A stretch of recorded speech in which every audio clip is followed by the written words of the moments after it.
What's going on, honey badgers? Jonathan Levy here. I had a few minutes to kill before my next coaching call. I'm doing a coaching call for a Lightning node operator. So I thought I'd pop in live. I don't know if anyone is going to show up. I have a feeling they won't because this is the first time I'm doing this. But I thought I would pop in and see if I can answer any questions for folks, Bitcoin related or otherwise, but preferably Bitcoin related. And I'm always looking for ideas for videos. So I would love if some of you would pop on live and chat with me and share with me some of the ideas, things that you want to learn about, things that you're excited about in Bitcoin, things that are unclear. And I'm here and more than happy to answer those questions and or do longer videos about them. If it merits. So I see some of you have already logged on, so that's great. I'm not talking to myself. Let me know in the comments. I'm not sure if I can read the comments here in the software that I'm using, but let me know in the comments who you are, and we'll see if I can actually see those comments. All very, very exciting. And let me know also how my sound quality is and how my video quality is. It both should be very good, but you never know with bandwidth and internet speed. Save My Media. Hey, how's your day going? Excited to be here. My day is going really, really well, and I'm excited to be here as well, and I'm excited that you're here. I just realized I was syncing some 4K video, so maybe the video quality will improve quite a bit now, quite substantially.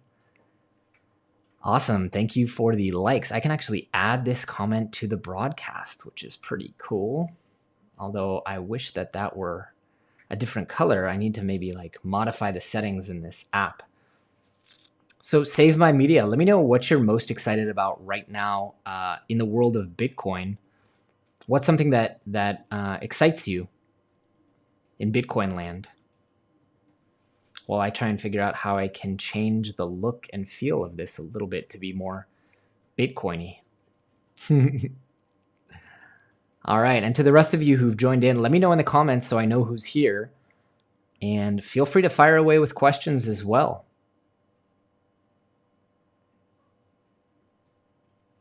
Let's see, how do we update this? And I guess just so there's not too much silence, I just recorded a really, really cool video, I think really cool, about a service I discovered that I want to publish a week from today, but I just learned, someone commented on one of my videos about SatsBack. Really cool service. I can actually, I think, put a link on the screen. //SatsBack.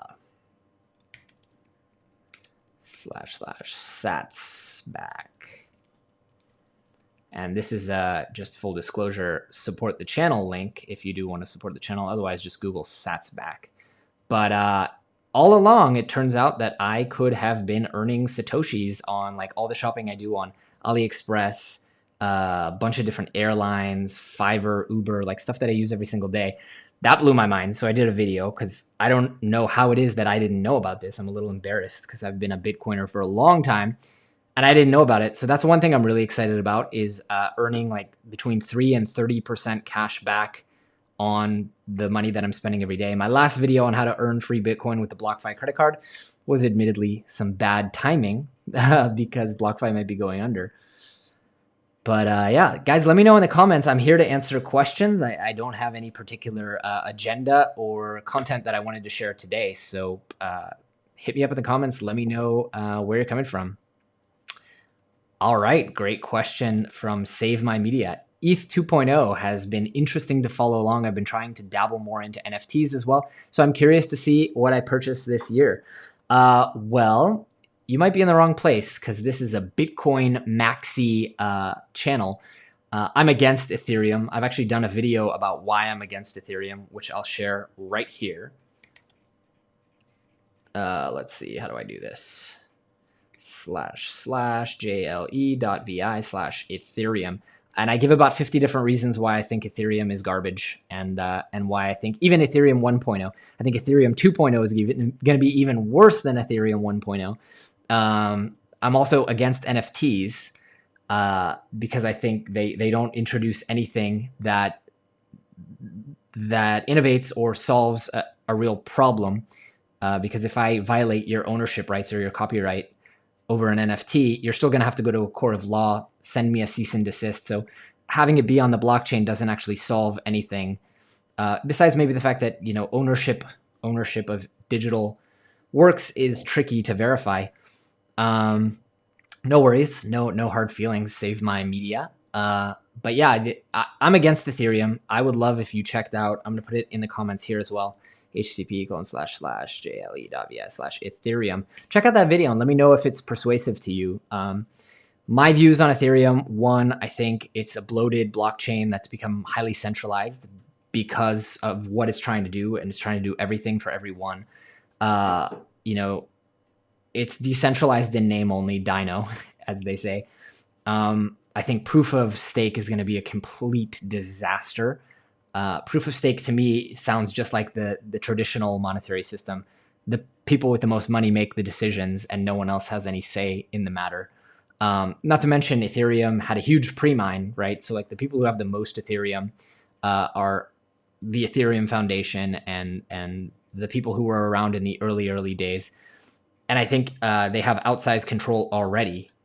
Look at the whole like Ethereum 1, Ethereum Classic scandal. So yeah, I'm very anti-Ethereum. I think the idea of smart contracts is cool, but Bitcoin with Taproot has more and more capability to do smart contracts.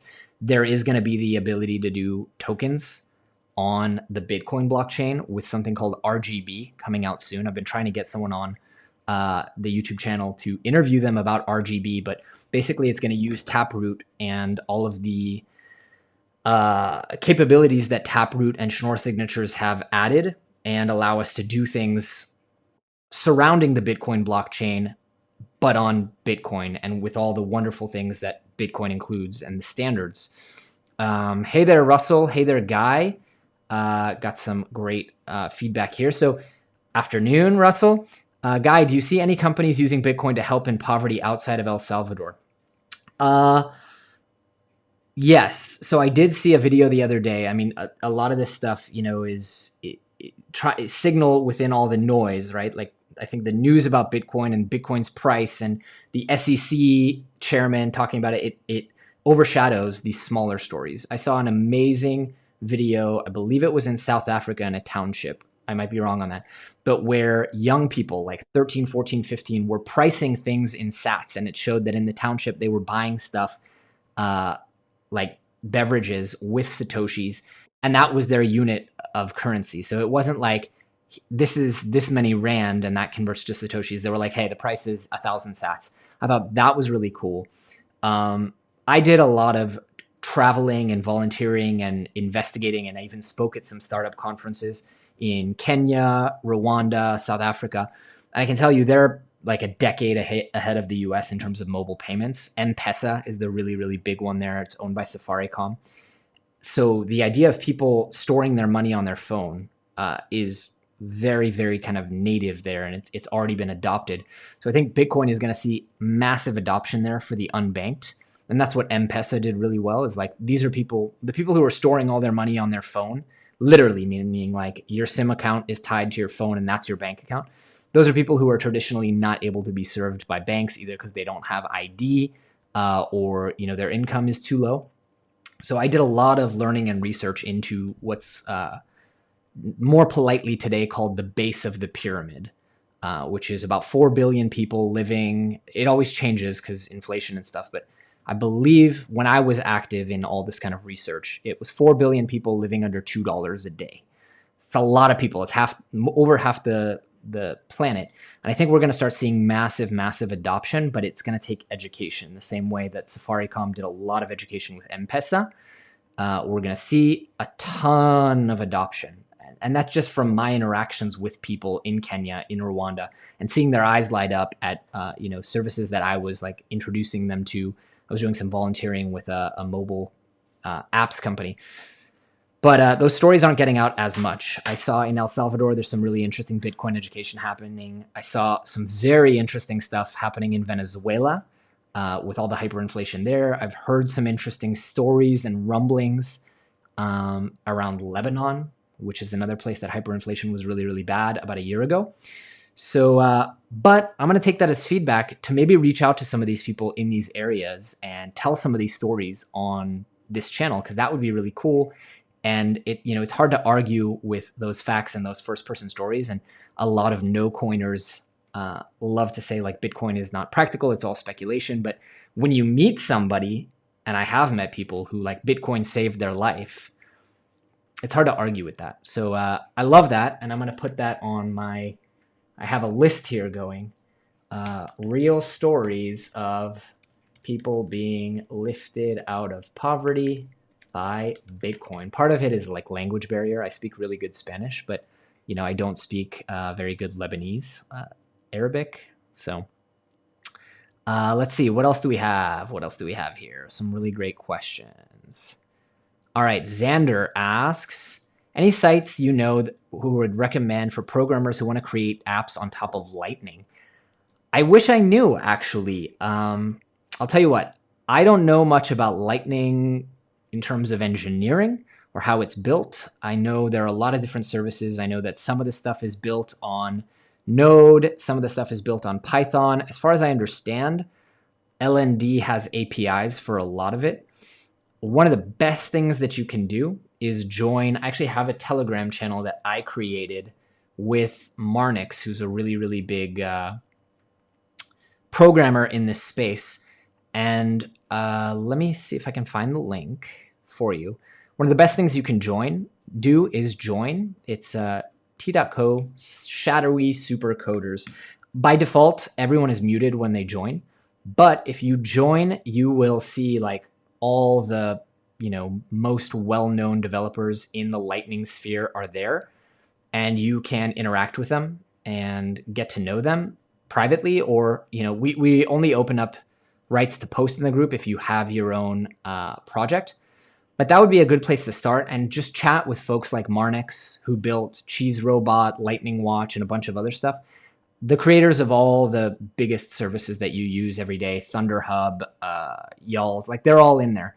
And chat with them and see how they learned. And that's another great idea for a video, which is my main purpose of doing this live. How to become a Bitcoin Lightning developer. Lightning developer. Love that. That's a question that I would like to answer as well for myself. So thank you for that, Xander. All right, Russell, great question here. I downloaded BitPay as a wallet. Is this secure, seeing as only I know my 12-word seed phrase? So secure is a spectrum, and I will say that BitPay is much more secure than something like a Coinbase custodial wallet. You are correct in that. I'm going to add that, and I'm going to pin it. How do I pin that? Let's see, lock. Okay. You are correct in that only you know your 12-word seed phrase. Truthfully, it would be better if it were a 24-word seed phrase, which is a more modern implementation. But as I said, secure is a spectrum, right? So the BitPay wallet's great, and especially if you're using it on your iPhone, that's a pretty secure device. But there are some issues, right? Theoretically, the iPhone can be hacked. We've seen some companies, like Israeli intelligence companies, have managed to hack iPhones. It's connected to the internet. It's backed up to the cloud. Your iCloud account could be hacked. So one good thing about Bitcoin that I love is it's always challenging you to ask, okay, now what's the most secure thing? So, okay, great, Russell. I don't know why this thing doesn't pin. It's kind of driving me nuts. Lock, edit, hide, show. Let's just leave that there. And if it disappears this time, I'm just going to leave it. So, all right, great. Russell has his secure 12-word seed phrase. You can migrate that to any wallet at any time. But now what's the next security hole? Well, okay, your internet's connected because the interaction with the app's encrypted. What about your iPhone? How secure is your iPhone PIN code? Because someone could now log into your iPhone. What about your iCloud backup? Someone could hack into your email, use that to get into your iCloud. It's backed up in the cloud, maybe your entire phone. They could restore that backup onto a blank iPhone. So there's a lot of other issues there, besides the fact that it just has, Wi-Fi connectivity. And so it's a hot wallet. It means that your keys are on a device that has touched the internet. compare that to, and I just so happen to have a bunch of different wallets here, something like a Trezor hardware wallet, right? I've been recording videos with these. Trezor hardware wallet, an Arculus hardware wallet that I don't know how to open. You get the idea. Keystone hardware wallet, all these wallets, you know. Those are considered cold devices because your keys never touch the internet. And that's going to be a lot more secure because you've dealt with a lot of those attack vectors. The keys never leave the device, at least in the case of pretty much every hardware wallet. Your keys never leave the device. They're never connected to the internet. In the case of Keystone, they're literally never even connected to a device with the internet. It's all done by air gapping. And I did a review on the channel on that. So I would say if you're storing any more Bitcoin than you could afford to lose, like I think BitPay is an okay wallet. I don't like BitPay as a company for a lot of reasons. They're really not respected in the industry. They took the wrong stance on SegWit. They took years and years to implement Lightning. So they're really not respected as a software provider, as a tech company. They charge a 1% fee for accepting Bitcoin, which is crazy to me. I'm doing a video about that pretty soon. They're okay. Blue Wallet, I think, is a little bit better. There are better wallets still, but ultimately the best thing in terms of security is having a hardware wallet. And we can go even further than that, you know, hardware wallet connected to your own node, operating solely over Tor. We can get crazy, but I'd say it's a good start for small amounts of Bitcoin. If you're storing anything more than you would be willing to lose, it's time to get a hardware wallet. And they're really affordable. I think the Trezor, I want to put a link here. Let's see. The Trezor Model 1 goes for like 49 euros. It's really affordable. And you don't need a Model T. I used the Model 1 for years and years and years. I only switched to the Model T because I wanted some more sophisticated multi-sig, Shamir backup, that kind of thing. So it's worth investing in one. Yeah, definitely order a cold wallet. It's worth it, right? Like it's $49 and you'll sleep better at night for sure. All right, let's see. Guy Smith says, I use Umbrel on Raspberry Pi and backup photos to PhotoPrism. One day last week, PhotoPrism was not loading. If PhotoPrism or Umbrel go away, are my photos still on the hard drive and accessible? They are, yeah. That's kind of the whole cool thing about Umbrel is their whole thing is, you know, get your stuff off the cloud and yeah, it'll still be on your local drive. I'm actually thinking about switching. I won't say which password manager, but I use a password manager and I pay them every month and it's encrypted and I trust them and I've reviewed their security. But I'm thinking about just moving that locally for all my companies as well because I use the password sharing feature. I'm thinking about moving it locally and accessing it only over Tor. One, because it's cheaper. Some of these password managers are like $9 a month per employee. But also, it's nice to know that it's here physically. Guy Smith, I enjoy having a Bitcoin node on my desk, and I need to start utilizing the Lightning node now. Oh, yeah. So I actually have a video coming out, I think on Tuesday, about how to secure your node. And one of the things that I say in it is don't put your node on your desk. I didn't realize this, but I was talking with Aaron Dews, the creator of Citadel, who also wrote a lot of the code for Umbrel. And there are actually tools. He created a tool that if you lose access to your node and you have physical access, meaning you can pick it up and plug into it, there's a way to actually crack into it. They've developed, it's not a backdoor, but it's a way to crack into the node. And it's only a matter of time until that falls into the wrong hands. And I think as Bitcoin increases in adoption, we're already seeing, you know, home burglars who, think about in the 90s, right? Like home burglars stopped going to the bedroom and they start going to the home office because the valuable stuff is the computers more than sometimes the jewelry. And I think we're already starting to see that. Like there have been home invasions where they specifically know to look for the Bitcoin. My Bitcoin is all in multi-sig. I cannot access my Bitcoin under duress. Don't kidnap me or my family. It won't help you. It'll be an hour and a half drive to go get another device, you know, all that stuff. So that goes without saying. But, you know, having your node on your desk is, there's a security risk in that. And maybe you're not like me. I like to have people over. You know, I have a lot of delivery drivers come over. I have Bitcoin stuff all over. So people know that, you know, I believe in Bitcoin. Maybe you're not like that, but I probably wouldn't keep the node on my desk. And I advise, you know, we all have like an electrical closet or networking closet where we usually stuff the router. stuff your node in there, and you can even put a lock on it. It's one of the best ways just to add a little bit of security that someone won't pick it up and walk away with it. Because if they do, you might be fast enough to restore your keys, but then you're going to have to sync the blockchain again if you want to close your channels. By the time you get access again, they're probably already going to have access to it, close all your channels, send all your Bitcoin on chain, and then it's over. There's no way to restore that. Let's see. Yeah, this is a great question. How do sales and income taxes work in a hyper-Bitcoinized world with Lightning Network? I really wish I could figure out how to keep these. I think that might do it. That's a really good question. I think it depends also on the degree of hyper-Bitcoinization, right? Because there's hyper-Bitcoinization where everyone accepts Bitcoin and it's just the financial rails. And this is kind of the Strike vision, where it's like it gets rid of Visa, MasterCard, but the dollar still exists and the euro still exists in the same way that it does today, right? Like when I go to Belgium, I'm spending dollars on my end, but they're receiving euros and it's just converting, right, via the credit card company.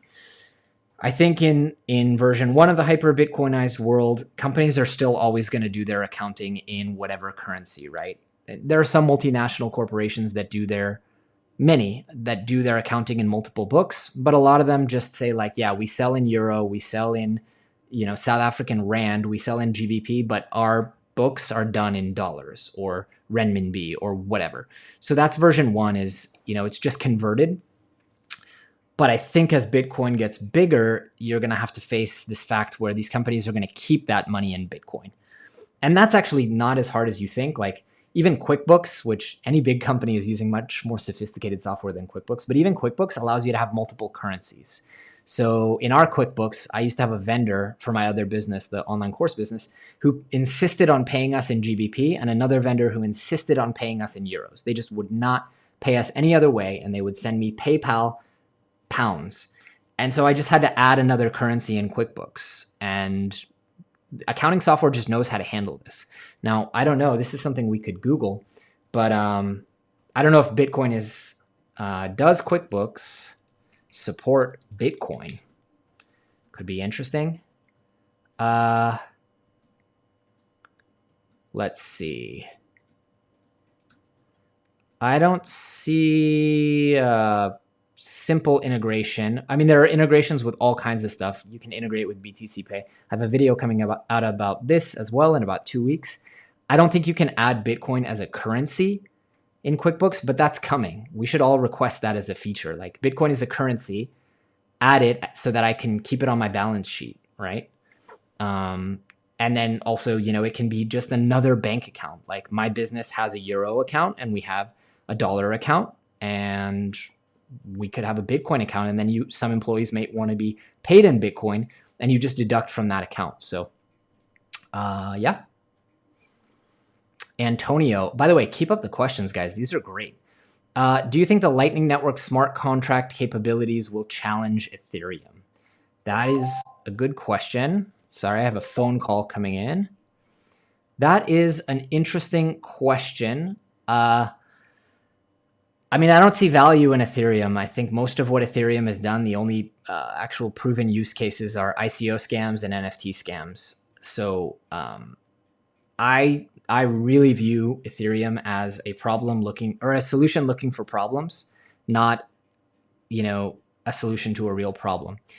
With that said, it's good. Bitcoin moves very, very slow. So it's going to be very, very, very, very slow to build out the capabilities that you see on the Ethereum network. RGB will add tokens soon. Lightning has already light years ahead of Ethereum in terms of affordable payments and non-custodial, and taking things off chain. Like Ethereum's trying to do sharding and rollups and stuff. Like we've solved all that with Lightning, right? And it's still way better, I think, of a solution than sharding and rollups and like dividing the blockchain and it's a whole. I hate Ethereum, and I hate their like philosophy of the way they do things.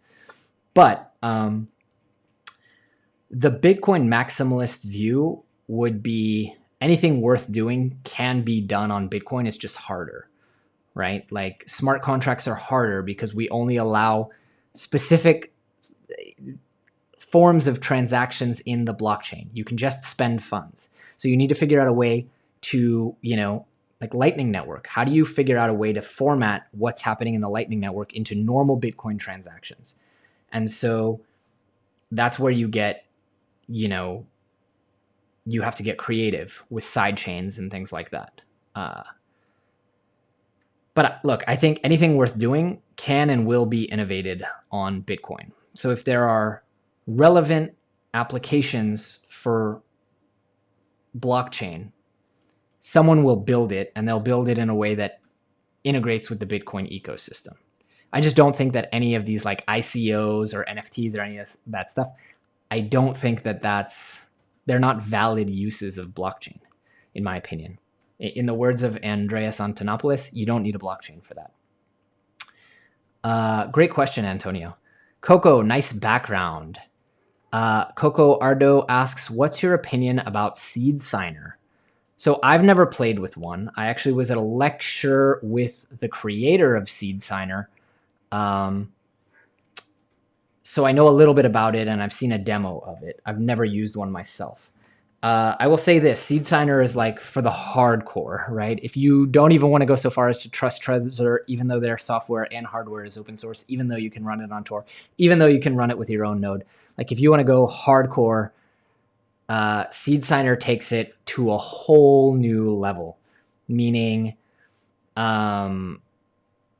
it doesn't even store your keys on the device, right? So my keys for one of my wallets and one of the signatures of one of my wallets, like again, you can do really crazy security stuff, is stored on this device. With SeedSigner, it wipes the device every single time, which is not necessary, right? Because this has a secure element, and there is, according to Trezor, no way to export that without destroying the device. So, but SeedSigner takes it to a whole different level. Now, if I were Julian Assange or Ed Snowden, I might want a SeedSigner, right? If I was like under constant scrutiny and I was like under risk of attack, and I thought governments or sophisticated actors were going to try and attack me in one way or another. But again, I can do really sophisticated stuff even with a Trezor, right? Like you can have a scheme. You don't even need to use Casa, which I reviewed on the channel, but you can have a scheme where, like, say I pick up 2 or 3 of these. I'm not saying this is what I do. This may or may not be what I do. You pick up 2 or 3 of these. Then you also have a software wallet on Blue Wallet or Electrum, or you have both, a software wallet on your phone and an Electrum wallet on your computer. You can set up a scheme that says, like, I need 8 out of 16 devices to sign a single transaction. And then you make that your vault, right? So you export a public key, meaning you can get a list of all the addresses, but you can't spend. And then you can put that on your phone. So anytime you need to receive Bitcoin, you can just generate it. And you can see, I wouldn't do it this way because you're admitting how much Bitcoin you have, but you can create duplicates or sub accounts or password encrypted accounts on top of everything I'm saying, right? So you could have a scheme that says, again, you don't want to get so complicated that you forget your keys or forget how to access. That'd be very bad. But you could have a simple scheme that says, like, I need 5 out of 16 or 8 out of 16 signatures. And then you have, 1 wallet on your computer, 1 wallet on your phone, 1 wallet on your wife's phone, 3 Trezor devices. And then, you distribute a bunch of other keys, or you burn other keys even. You could do that. And then, like, you're really secure, right? Like, you could literally give an attacker, if someone held a gun to your head, you could be like, here's all my hardware wallets, take all of them. Here's my cell phone. If they're missing just 1 key, it's all over, right? And you put that 1 key an hour and a half drive away at a friend's house. You don't even tell them, maybe, right? Like, you just hide it somewhere in their garden. It doesn't matter, because if they find it, they still can't sign your thing. I got to get going, gang. But I'll answer one more question here. Russell, it will be easy to set up. It's pretty simple. Srini asks, why aren't top retailers flocking to Lightning Network, giving the large savings? They will. They will soon, because NCR, everyone that works with NCR terminals, which is 60,000 businesses in America alone, are all going to have Lightning access. The big problem is they don't want to accept Bitcoin because of the accounting nightmares and the fluctuations in price. They want it to be instantly converted. So you will see that they're going to flock. Bitcoin has to overcome a lot of this perception that it's drug dealer money, that it's speculation, and we're doing that, right? Every single day, like more and more people, including the SEC chairman this week, are realizing that Bitcoin's a commodity. And the next thing after that is realizing that Bitcoin's a legitimate currency. Another thing is people don't spend Bitcoin for a lot of reasons. One, because they believe the price is going to go up over time. But two, I mean, I would spend Bitcoin if there wasn't capital gains tax on it. And what I would do is I would spend Bitcoin and then keep a log. And at the end of the week, whatever I spent, I would just buy more to replace that Bitcoin, to drive adoption. The problem is, like, even if I spend $1 worth of Bitcoin, I need to figure out, and is it last in, first out, first in, last out, whatever, right? I need to figure out how much I profited because maybe I bought that Bitcoin in 2017 or maybe I bought that Bitcoin yesterday. So Senator Cynthia Lummis has proposed a bill, at least in the United States, which says any transaction under $200 should be exempt from capital gains. And the minute that that's passed, hopefully it also gets passed in Israel, though I don't know how the law works yet in Israel. But if those two jurisdictions, which I earn money in and live in, I'm just going to start spending Lightning everywhere I can and tell every retailer, like, why don't you just accept Lightning and I'll pay you on Lightning? Because it'd be much easier for me and it'd be much more secure for me. So that's part of it. People aren't spending because of the regulation. But where that regulation has been improved, people are spending. El Salvador, Portugal has no capital gains tax on crypto. So that's part of it. And all of us, what we can do to drive adoption is get businesses that you frequent to accept Bitcoin. I have a video coming out. Make sure you're all subscribed. I have a video coming out in 2 weeks, probably. It's like a 35-minute video. It outlines 5 different ways that you can accept Bitcoin, from the easiest way to the worst way to the most secure way in your business. I outline all the pros and cons. I give charts, graphs, all the best ways to accept Bitcoin for your business, for your side hustle, or even just, from your friends. Like, instead of having them Venmo, here's how you can accept it. One last question, then I'm going to go. RaspiBlitz or Citadel for Lightning Node? I run Citadel, and I like it. I used to run Umbrel, but people have had a lot of issues with 0.5 or 5.0 or whatever it is. So I run Citadel. RaspiBlitz doesn't have a graphical user interface as far as I know. So Citadel is going to be a lot easier if you're a beginner. All right, everyone. I will do this again. If you enjoyed, give this a like, just to let me know that you enjoyed it. Make sure that you all check out our new website. There's not a lot there yet, but there is some cool stuff. And I'd love suggestions on the website. And I look forward to seeing you all on one of these lives again. Thank you if you tuned in. Take care. Make sure you're subscribed. And I'll see you all soon. Bye.